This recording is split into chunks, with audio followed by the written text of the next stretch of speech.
Hola, en esta ocasión vamos a continuar con nuestra escritora Carmen Naranjo Coto y para ello vamos a dar lectura al segundo capítulo de su libro Cinco temas para en busca de un pensador y yo diría pensadora también. Entonces vamos a ese capítulo que se llama ¿Qué le vamos a hacer? Y la autora introduce esta reflexión diciendo: solo soñaba aquellas aberturas del cuerpo que existen para esconderse y consumirse en ellas, de la obra de Jean-Paul Marat. Y empezamos directamente así. Esta frase no es ni admirativa ni interrogativa, porque no se admira una situación determinada, así como tampoco se pregunta qué es lo que se va a hacer. Lo hecho está. Ha tenido un resultado terminante y frente a ese resultado se toma una actitud. ¿Qué le vamos a hacer? Es una oración reflexiva y concluyente.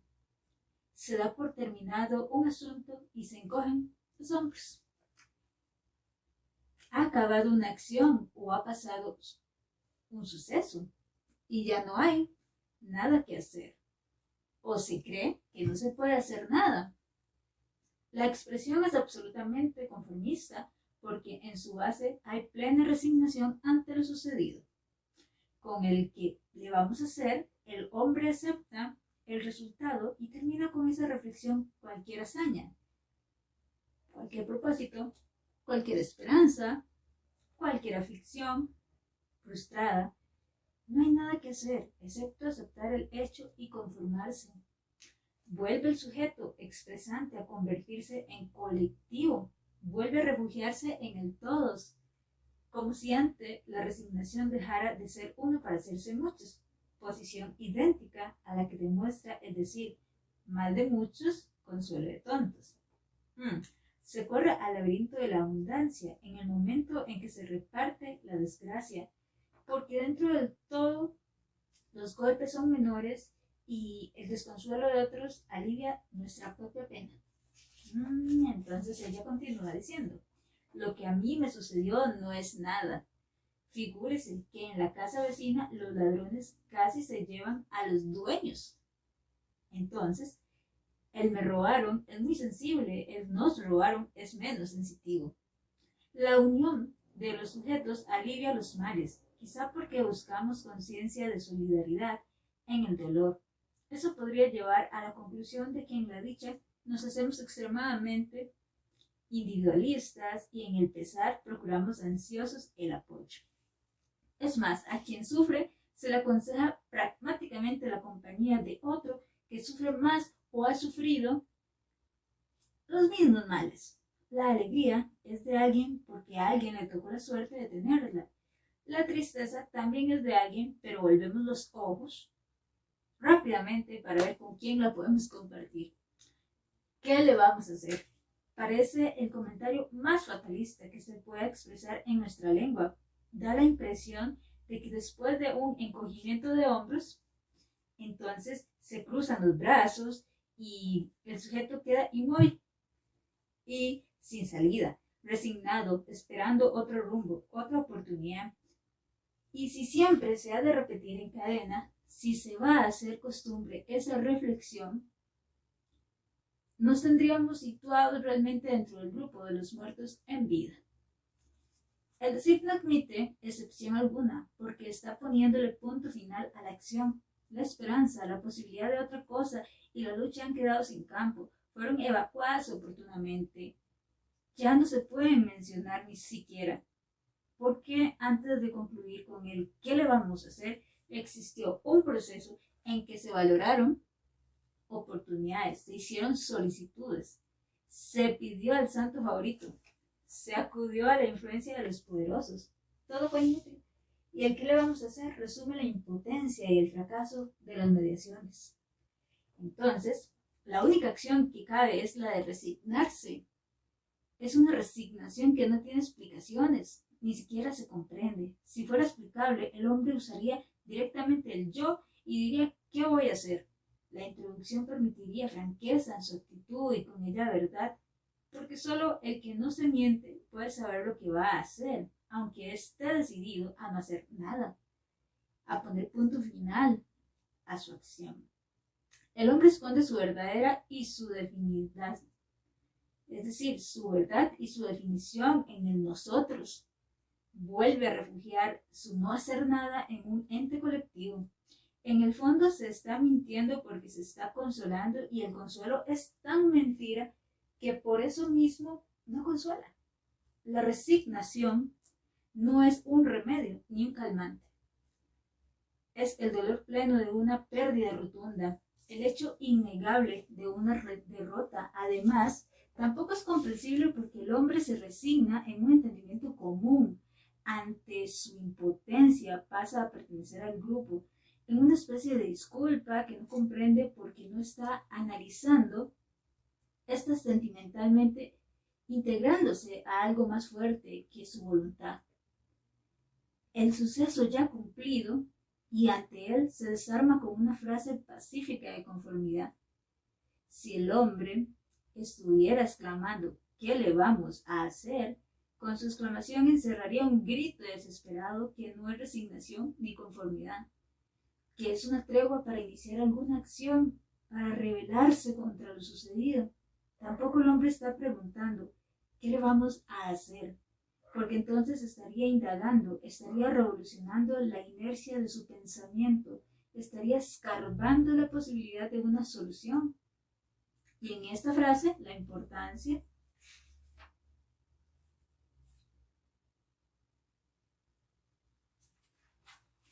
más señalada no la tiene solo el gesto resignado, sino el pronombre le, en que se esconde la fatalidad, el destino, el hecho irreversible antes de lo sucedido. El hombre comprende que hay alternativas de espacio, de tiempo, de voluntad, de acción. También existe la posibilidad de retiro, la presente, ya presente, el suceso cumplido, ante la resolución tomada, ante la participación en que se ha juzgado. El hombre no puede cambiar los acontecimientos. Ha jugado y en el juego ha habido una selección. El hombre se juzga víctima del azar poderoso. Está frente a dos tipos de resignación: abandonar el objeto de su deseo y desear otra cosa o prepararse para tener más fuerza y apoyo en su anhelo. Entonces, estos dos tipos de resignación dan a su vez dos tipos de hombre. El primer hombre es el hombre negativo, el que disculpa sus actos ante el primer no, el que convierte en fracaso eterno la primera decisión, el que se envuelve en el fatalismo, el que cree en las cosas definitivamente preparadas. En cambio, el segundo hombre siempre se esconde en la decisión, pero su escondite es provisional. Entonces se prepara para la segunda participación y su fuerza de soporte durará tanto como pueda aguantar los resultados de las decisiones a que se someta en su vida. Es un hombre optimista, un hombre libre en la atracción grave del destino. Es el que espera en un momento determinado mediar su voluntad y con su voluntad, su esfuerzo, su espíritu de lucha. Ese hombre está decidiendo qué le vamos a hacer ante un instante circunstancial, mientras se recupera y recobra el aliento como una tregua de vitalidad. Está buscando el tiempo necesario para prepararse a la lucha. ¿Cómo descubrimos a través del qué le vamos a hacer? Al hombre optimista y al pesimista. Al embargado como sujeto de un destino y al hacedor de sus actos en rebeldía. Con la conformidad, eso depende no tanto de las cadenas de actos, del historial de las actitudes, del apoyo en los pretextos, depende del tono y del fuego interno de cada hombre y mujeres, diría yo, del sentimiento innato que lo o la consume, como fuego, como pasión del actor o de actriz. El tono es el instrumento fundamental de la expresión y es tan intangible como los colores velados en la composición de una pintura. En Costa Rica, ¿qué le vamos a hacer? Es una reflexión cotidiana, es casi la oración más corriente y sutil de nuestro lenguaje ante el primer obstáculo, ante la primera negación, aún, y lo que es peor, ante la más tibia duda, cae como una terminación de tímidas esperanzas. La conciencia de la fatalidad priva en nuestro medio y se apoya con facilidad en la pereza de un nuevo intento. El que le vamos a hacer es el epílogo de un pretexto bien fundamentado, el acto final de algo que se intentó y circunstancias adversas estropearon. Más todavía, es el comentario del anhelo frustrado, complacida en su frustración porque el intento exigía esfuerzos, desvelo, lucha. Entonces, cuanto más se adelanta la primera señal de imposibilidad, el hombre queda libre dentro del ritmo de la inercia. La oración es reflexiva relativamente en nuestro ambiente, porque viene a integrarse a lo casi deseado, no ha exigido lucha, no ha planteado discrepancias, es una reflexión acomodaticia, es una nivelación hacia lo consagrado como normal. Desde este punto de vista es también realista porque el hombre se ha desarrollado conforme a una norma de aspiraciones consideradas y calificadas como reales.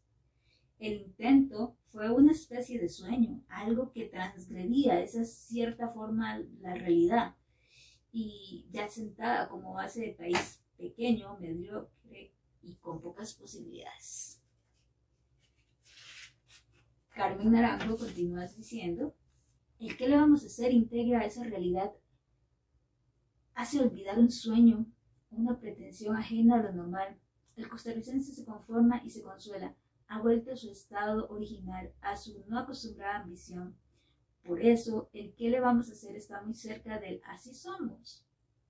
Y si se profundiza un poco, se puede llegar a una equivalencia, o sea, ¿qué le vamos a hacer igual a así somos? Aun cuando muy cerca está la conclusión deprimente de que puede adelantarse el así somos. Y el gesto perdido de voluntad del que le vamos a hacer le sigue como conclusión reflexiva de que no vale ningún intento. Así somos, ¿qué le vamos a hacer? Nuestro pueblo sueña poco, o casi no sueña nada. Son escasos los sueños que se realizan, menos aún los que se persiguen con esfuerzo. Se espera que las cosas caigan del cielo o que lleguen con el gesto gracioso de una herencia. Priva el criterio de las sabias conclusiones del tiempo, el tiempo solo y aislado esculpiendo las condiciones igual que el viento y el mar sobre las rocas que se oponen a su golpe. Existe también la esperanza de que sean otros los que se empeñen en determinados entusiasmos. ¿Por qué? Y se reconoce sin vergüenza alguna, no tenemos carácter. El pensamiento y el esfuerzo nos asustan, nos cansan, sin utilidad alguna. Es mejor dejar las cosas como están porque así somos y ¿qué le vamos a hacer? Heredamos a otros los problemas, pasamos a las generaciones futuras las inquietudes y nos arrinconamos en el campo inconmovible de la burla. Es mejor y más cómodo burlarse que fijarnos una meta, criticar que actuar, hablar que pensar, copiar algo si resulta bueno, que haber tenido el propósito de introducirlo en nuestro medio. El que le vamos a hacer denuncia un estatismo más firme que el que anunciamos con el ahí vamos, el uso del mismo verbo ir tan solo, andar, marchar, dentro de los propósitos singulares de cada vida, refugiados en un plural que es un práctico escondite. Revela un ritmo de masas, sin ideales, sin sueños, con metas en la culminación de un día tranquilo y esperanzas de otro día igual. Ni siquiera hay reconocimiento de individualidad, de egoísmo, de superación personal. Tampoco hay sensibilidad, conciencia de grupo, que tiende a reconciliar propósitos y lograr una mejoría en el panorama de todos. El vamos demuestra una acción tan poco enfática que no da una imagen de marcha. No se ve a un grupo determinado de hombres en camino. Evidencia nada más que un movimiento lento y casi imperceptible. Muy distinto sería si se usara el verbo estamos, tanto por su significación ontológica como por la presencia determinativa que encierra en un estado transitivo. Apiñamos en torno a la ciudad o a lo lejos con el afán de sus luces, asumiendo nuevas circunstancias incorporadas al esfuerzo convertido pronto en rutina, aceptando en gotas el progreso, deslumbrados por el signo brillante de mayor comodidad. Los costarricenses se resisten a cualquier impulso de perfilarse mejor, de cambiar su acomodo frente a la incertidumbre de un ideal. Como consecuencia, cuidan los valores importados con más aprecio que los propios, niegan virtudes a lo nacional conmovidos por cualquier reflexión exterior, consagran lo llamativo y siguen superficiales las corrientes de modas, aunque estas impliquen sacrificios a lo poco personal que quede. Aquí es importante cuidar un poquito, no caer en chauvinismo, es decir, ese excesivo grado de idealizar al país, ¿verdad? Pero, respetando el contexto de la autora, lo leo tal cual está. ¿Qué le vamos a hacer? Es una renuncia implícita a algo propio, expresa el acatamiento a la soberanía caprichosa del momento, indica un agarrarse a la actualidad por el solo hecho de ser actual, sin ninguna tendencia a profundizar y enraizarse en el país. Alguien podría comentar que esa expresión tiene algo de religiosidad y conviene analizar hasta dónde llega ese sentimiento. Podría pensarse con cierta facilidad que con ese decir, el costarricense o la costarricense, en apariencia religioso, se refugia en la voluntad divina. Entonces la frase se convierte en un acatamiento a las disposiciones de Dios, en una armonía con sus designios. ¿Hay en parte algo de esto? ¿El costarricense cree fervientemente en la existencia de un orden superior, bajo el cual está más o menos organizado el mundo, pero duda con frecuencia de la estructura en sí de ese orden superior? Es más, se revela en el escogimiento de sus santidades predilectas. Acepta también dentro de ellas ciertas tendencias de la moda y de lo eficaz. Prefiere indiscutiblemente el lema de ver para creer que el de creer para ver. El ver para creer resulta una consigna de muchas actividades de los costarricenses. Esto se hace palpable en los congestionamientos que se presenta espontáneo ante algún suceso. El costarricense no cree en los relatos, prefiere ver con sus propios ojos.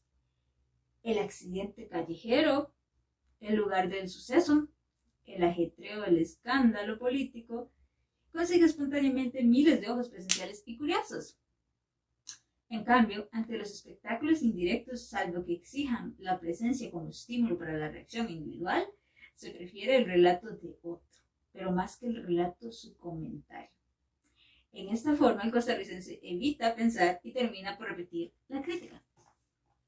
Rara vez se opone a ella. Es por esto que la crítica en este país tiene la vía más fácil de comunicación.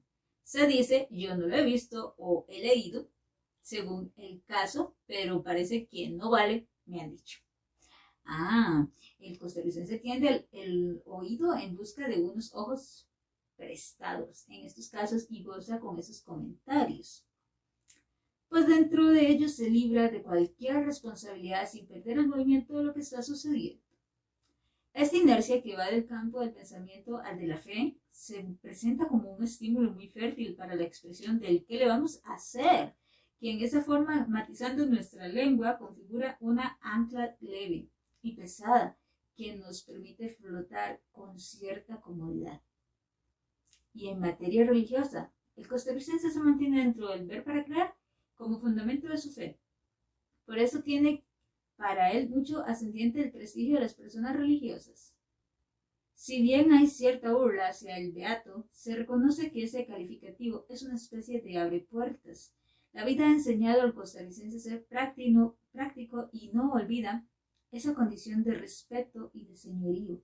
Su localismo, sentimiento más sincero que el nacionalismo, que acaba por ser una pose, lo lleva a preferir los santos locales a la postre, resultan más eficaces y comprensivos. Se puede decir en general que sus ideas religiosas son muy simples y humanas. Dios es un personaje familiar, el gran tata de los campesinos o el gran papá, en el lenguaje de los pachucos. Eso dice el autor. La Santísima Trinidad está revestida de un, así como paréntesis, les invito a ver el video que está en el canal de la UCR, donde presentan un poquito como su biografía, y la autora comenta que su separación con el tema de la espiritualidad o la religión católica, ella lo desarrolla más con la naturaleza, y tal vez por eso plantea mucho como cuestionamientos válidos con respecto a la forma en la que el costarricense ve pues el tema de la religión, ¿verdad? Entonces ella, continuando con lo que teníamos leyendo y entendiendo que ella asistía solo por acto de algún tipo de novenario o funeral a la iglesia, entonces tal vez como viendo esa postura de ella es más como claro porque ella opina de esta forma. Ella, insisto, leyendo literal. La Santísima Trinidad está revestida de un concepto familiar, pues es la representación de la familia armoniosa. La organización divina es simple y natural. Lo humano está en un sitio secundario, sometido en todo el plano superior. No hay en el costarricense angustia verdadera de carácter ontológico, ni tampoco duda, menos aún irrespeto. Son conceptos hechos aceptados supersticiosamente en un orden ya dado, al que se acomoda. Esta aceptación básica, firme como tal, dentro del tiempo, ha ido limando el sentimiento religioso. Tenemos que el costarricense cree, pero no siente. Reza, pero no actúa conforme a lo que maquinalmente repite. Si sucediera lo que un autor de teatro, muy conocido y valioso en nuestro medio, ha imaginado, de que Dios ha muerto, es muy posible que la reacción del costarricense fuera a poner una tarjeta en los periódicos, más o menos en los siguientes términos. Por razones muy personales, se ruega expresar por escrito los sentimientos de condolencia al apartado. Ay, Carmen, Naranjo Cota. Nunca ha querido verse molestado por las cosas divinas, ni siquiera con el pensamiento, dentro de la organización cómoda en que han enmarcado su vida. Las cuestiones religiosas son cosas de iglesias y de curas, ajenas a sus circunstancias, salvo que se le presente un caso en el que la voluntad divina ha externado un gesto. Ante ese gesto aparece como un resorte la frase, ¿qué le vamos a hacer? Y es como decir, Dios así lo ha dispuesto, o el santo tal así lo ha decidido. Ya nada hay que hacer porque conviene supersticiosa y cómodamente convertirse en eco. Y para concluir, entonces dice, de lo que significa inercia, falta de superación, menor esfuerzo, tendencia a acomodaticia. El costarricense, ante un signo divino, está viendo, y por eso conviene creer que hay una expresión de sabiduría. El que quiere ver para creer confunde todas las señales. Ve espectros donde no hay realidades, ve signos divinos donde hay resultados lógicos, ve conformidad donde grita la necesidad de un esfuerzo, ve consuelos y lástimas donde se exige hombría, digamos que mejor valentía, pero respetando el contexto de la autora, hombría y trabajo. La falta de preocupación por las cosas de Dios y por Dios mismo adquiere un lenguaje resignado, consubstancial en una impotencia declarada de antemano, cuyo significado más claro está en el ¿qué le vamos a hacer? Valgan estas reflexiones para el pensador que busca, y yo diría que la pensadora también. Entonces, con este capítulo, la autora nos da un bagaje con respecto a qué hay detrás de ese decir costarricense, de qué le vamos a hacer. Ella cuestiona esa parte pasiva y esa parte también pesimista y lo hace desde una postura cultural, una postura en la que considera que el imaginario religioso también influye, pero eso es lo rico de esta autora, que ella se da la oportunidad de ir más allá de lo que decimos y el debate es lo que, por eso ella cierra este capítulo diciendo, o sea, valgan estas reflexiones para el pensador y la pensadora, diré yo, que busca, porque precisamente ella quiere que quede la espinita y de verdad que eso es lo rico de leer y como decía ahí ella, no se queden con los comentarios de los demás, tomen su propia opinión, tomen su propio criterio de las cosas y disfruten muchísimo de las lecturas, que en realidad es un proceso que tal vez no toma mucho tiempo y que lo deja pensando y que le da a uno más insumos para cuando va a decir estas cosas, como decíamos la vez pasada, ¿verdad? O sea, esta frase de ahí vamos y ahora qué le vamos a hacer, y en otros videos desarrollaremos los otros apartados que ella tiene, pero que ya lo veamos diferente, que precisamente cuestionemos las cosas y analicemos qué somos a nivel de nuestras propias historias, a nivel de los procesos que desarrollamos individuales y colectivos. Entonces, eso sería. Muchísimas gracias por este compartir.